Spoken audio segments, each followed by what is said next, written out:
Okay, living in presence. What the fuck is it all about? Okay, it's pretty simple at the end of the day. It's basically being in the moment. It's not living in the past, it's not taking and living in the future. It's just keeping your awareness on right now, on what's happening right now in your life, in your environment, in your body, in your heart, in your mind. That's what presence is. It's really fucking simple. Why is it so damn important? Well, there's a heap of different things that it does for us. So it reduces our stress levels. It changes our cortisol levels, it drops our cortisol levels. It increases our happy hormones like oxytocin and serotonin, things like that. It improves our sleep. Seems rather odd because it should have nothing to do with sleep, but living as present as we can improves our sleep quality, our sleep duration, and how we feel, how rested and recovered we are at the end of a good sleep. So that's pretty awesome. It also changes how we perceive pain. So especially for people with any chronic conditions, being as present as possible, as often as possible, is going to give your body a feeling of reduced pain. By how much? Well, according to some studies, it's like this much. But that's obviously the tip of the iceberg, and it's always a complicated answer. Staying in presence, by its nature, is going to reduce the fear and anxiety that you've experienced in everyday life. I mean, truly, if you could live in presence 100% of the time, it would be not possible to feel anxiety, because anxiety is worry about the future. But if you're always in the present, if you're always aware of what is present, the future doesn't actually enter your mind, so it's not possible to feel anxiety. Same as depression. Depression is basically regret from the past, not a non-alignment of your past actions with your beliefs about yourself. But if you're present to what's actually happening right now, you can't experience that because you're present. And the past is gone and the future is yet to happen. So bring it on. And in a similar kind of way, living in presence strengthens your sense of identity. Because you are exactly who you are in the moment, and living in presence stops bullshit. It stops the stories in your head from taking over. So true presence and awareness gives you an understanding of what is really happening right now. And so you can respond to what is happening right now. You can respond with life. In the same way a surfer doesn't try to tell a wave how to behave. It simply responds to the wave, it feels the wave. It understands and is aware of the wave's power, its direction, its curvature, and it moves with the flow of the wave. In a similar way, we can move and respond to the flow of life, and in so doing we get to know and understand ourselves better. Okay, so how do we do it? This sounds great. I want more. Tell me more. There's some really, really simple ways of doing it. One of the easiest ones is just to watch your breathing. You can breathe in for 4 seconds, hold it for 2, breathe in out for another 4, and hold it for another 2. Or any combination. You can change those numbers around however you want. The whole point is, if you count while you're breathing and you maintain that pattern and just watch your breathing, you're going to train your brain to be more present. You are going to get yourself into a state of presence while you're doing that. So it's something you can do really quickly that trains your brain into how to be present. You can do it any time of day or night. It's so simple. We all have to breathe. We can all watch and be aware of what's happening while we're breathing. Be aware of the air around us, how our body feels, where tension is, how things move and change as the breath comes in and out. It's actually quite fascinating when you get right down to it. It really, really is. And super simple, everyone can do it. I love this one. This helped me so much when I was going through a really tough time many years ago. Flow state activities. Whatever you do, whether it's a hobby, work, anything where you get to a point where the world around you kind of vanishes and you're almost lost in whatever it is that you're doing. You're in what we call a flow state, where things are just happening. And pure presence is a flow state. It's a grand flow state. But getting into a flow state with something that you enjoy doing, playing a musical instrument, writing, going for a hike, whatever it is, and for me it was creating artwork. Whatever it is, it gives your mind an anchor point to presence. It allows presence to happen. And you get all those good benefits starting. Now for me, for my story, I was heavily depressed. I was in a really bad place. And one thing I did that really changed things for me is when I was doing art, I would get into a state of flow, even if it was maybe for 5 or 10 minutes. Sometimes it was way longer, but sometimes it was as short as 5 or 10 minutes of just getting so lost in what I was doing. And I eventually taught my brain how to be more present. So instead of getting upset about things that I felt hadn't gone right for me, getting lost in the depression that I was feeling, there was moments, there were little islands on this sea of despair, which was the depression, where I felt alive. I felt at peace, and I had no worries. When you're in a flow state, there are no worries. So that is one of the elements that helped to transform my life utterly. So I can't speak highly of doing it enough. And it doesn't matter how you do it, it doesn't matter what you do it with. It just matters that you practice being lost in the moment of what is happening right now for whatever it is that you're doing. Amazing technique. Another super simple one, body scanning. So it's pretty much derived from some meditation practices. And the whole point here is you just mentally scan your body head to toe and see what it's feeling like.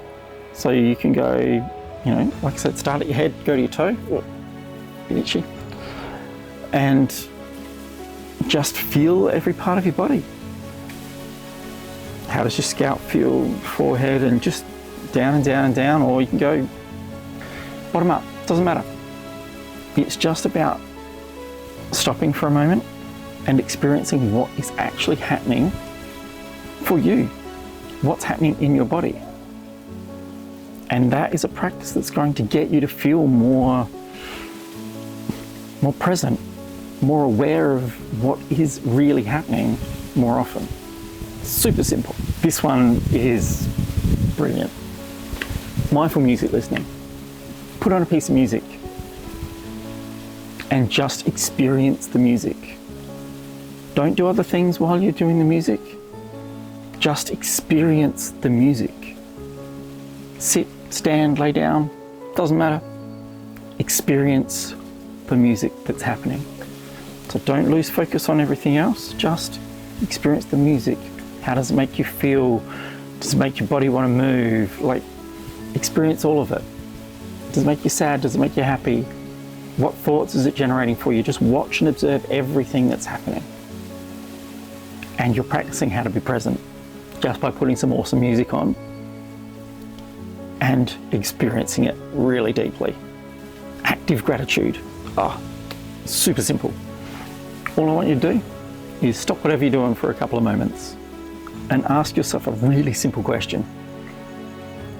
What are 3 things, just 3 things, doesn't matter how big or small, 3 things that you are grateful for today, right now, right in this moment.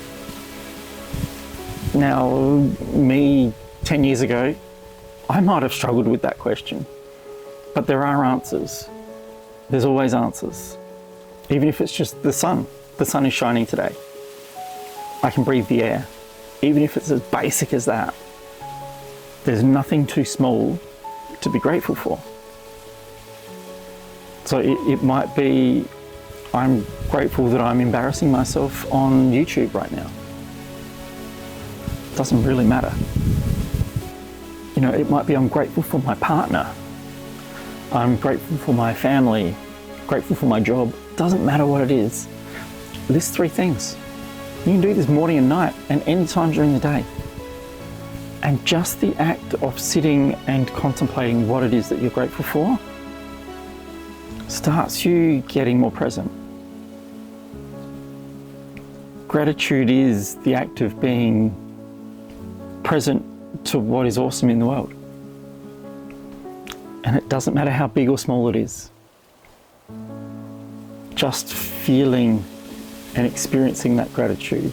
So saying what you're grateful for is one thing. Feeling what you're grateful for takes it to a whole nother level. So, I mean, for some of you, just saying what you're grateful for is a big step. For others, not just saying it, but really deeply feeling that gratitude for whatever it is we're grateful for is so impactful, so ridiculously impactful, and it is so present. That gratitude is rooted in presence. So give it a try. Last one, as a reason how we get there, as a way how we get there, is something I picked up from a book called The Untethered Soul by Michael Singer.